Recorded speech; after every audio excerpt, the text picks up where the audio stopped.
My best friend's shocking divorce exposed her wild, destructive choices, forcing me to choose between loyalty and protecting my own marriage.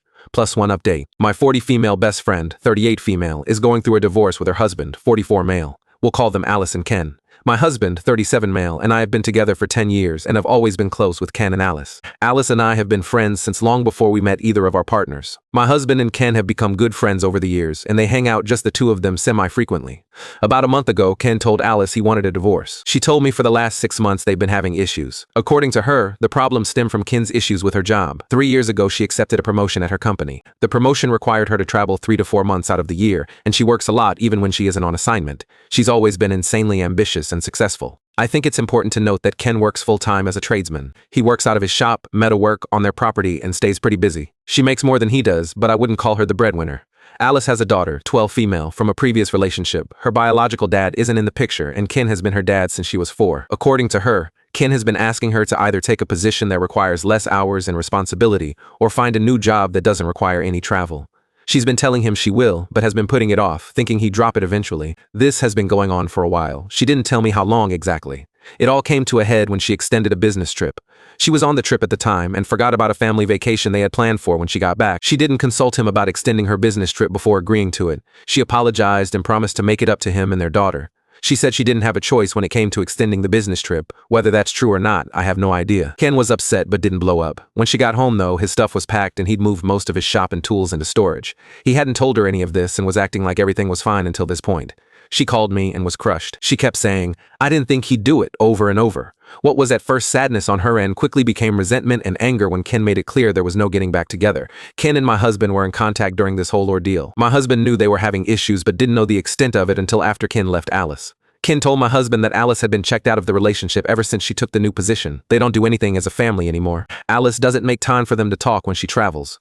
I guess he asked her for some nudes and sexy dirty talk a few times and she rejected him, but had time to go out with coworkers. They don't have sex anymore. He'd voiced these issues numerous times and she blew him off, according to Ken. Everything became much worse after a particular incident that is hard to even type without cringing. Ken and Alice had been separated for about 3 weeks. Their daughter was bouncing back and forth between Ken's apartment and their old home that Alice was staying in. It was Ken's weekend with their daughter. He brings her back Sunday evenings. Well, Alice went on a bender and literally forgot what day it was. She was so messed up. This isn't like her. She thought it was Saturday, but it was Sunday. Ken shows up with their daughter and walks in on a total disaster. Alice had 2 younger men there. They were drunk and in the hot tub. They weren't in the act, but it was clear what was going on. She started freaking out, calling Ken names, screaming that it wasn't Sunday yet. Ken kept their daughter in his truck so she didn't see the worst of it. They left. The next day, she had no idea what had happened. She had texted Ken horrible things while she was messed up. I only saw them because Ken sent my husband screenshots. I won't say word for word what they said, but it was really personal stuff. Since this, Ken is going nuclear. He wants the house. He wants custody. He adopted their daughter long ago. He wants child support. He's taking her to the cleaners, as they say. I know this isn't Alice. She's going through stuff. She needs friends right now, and I'm literally all she has. Her own daughter would rather stay with Ken. I'm not going to cut my best friend out over this. The issue is, my husband wants me to cut her out. He said some really terrible things about her. He's called her a shitty mother, though I know she loves her daughter. He's called her a self-absorbed freaking bitch. He says he doesn't want me getting sucked into her drama and behavior. When I insist she'll turn it around and just needs help right now, he shuts it down, saying this is who she really is and he doesn't know why I want to associate with people like her. I know a lot of this is just stuff that Ken has told him and he's defending his buddy. I'm not excusing her behavior, but I think it's unreasonable for him to want me to cut my best friend out. She asked me to go out with her a few times, and I went once without telling my husband, knowing what he'd say. I just wanted to talk to her in person. After I told him we met up, he went ballistic and repeated that if I don't cut her out, we'd have issues too. Any advice navigating this would be appreciated. Update. The platform wouldn't let me post an update without mentioning the ages and relationships again. So, the people involved are me, 40 female, my husband, 37 male, married 10 years. My best friend Alice, 38 female, and her husband Ken, 44 male, married roughly 8 years. This is not a happy update. Alice and I made plans to get together on Saturday morning. I was going to get us coffee and help her with a few things around her house before she left for a business trip Monday.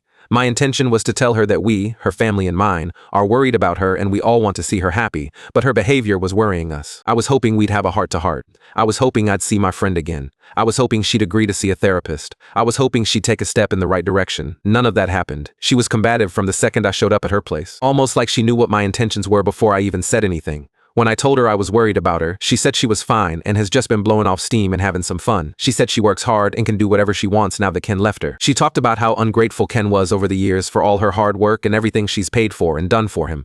It made me cringe, but I bit my tongue.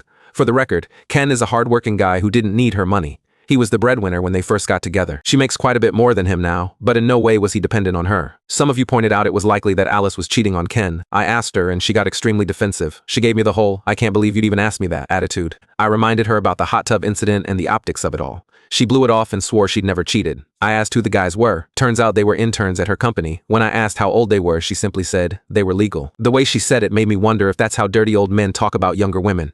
It was gross. Whether or not she was cheating before the breakup, I don't know. I don't really know anything about this woman anymore. Here's where things took an unexpected turn. As we chatted, she was packing for her business trip. I asked her where she was going this time. She said Dallas. I didn't think anything of it, as she's gone to Dallas for business dozens of times. What did strike me as odd was what she was packing. Long pants, sweatshirts, a beanie, jackets, hiking boots. It was all fall attire and not what she'd be wearing in Dallas this time of year. I don't think I even saw her pack work clothes. But the weirdest thing was a random Seattle Mariners jersey. She doesn't follow baseball. She never has. I thought about saying something, but kept my questions to myself. It was all just odd. I felt like she was preoccupied with packing and her daughter coming over soon, so I decided to head out. We hugged. I told her I loved her and want her to be happy. I told her I hope she considers seeing a therapist when she gets back. She said, "I'll think about it." Things did seem to end on a positive tone. When I got home, my husband and I were talking about how things went, and I told him about the clothes she was packing and the random Seattle Mariners jersey. He thought it was odd too. But other than it just being odd, we didn't think anything of it at the time. But then my husband went full internet detective. And guess who lives in Seattle and has a Facebook profile picture of himself at a Mariners game? Her daughter's biological father. My heart sank. When I checked the Mariners schedule, they do have home games next week. I called her immediately and asked her if she was really going to Dallas. She responded, "Yeah, why?" I asked if she was sure she wasn't going to see him in Seattle. She got quiet. There was probably a full minute of silence. I told her she better not lie to me and that I'd find out. She came clean. She said she had gotten in contact with him right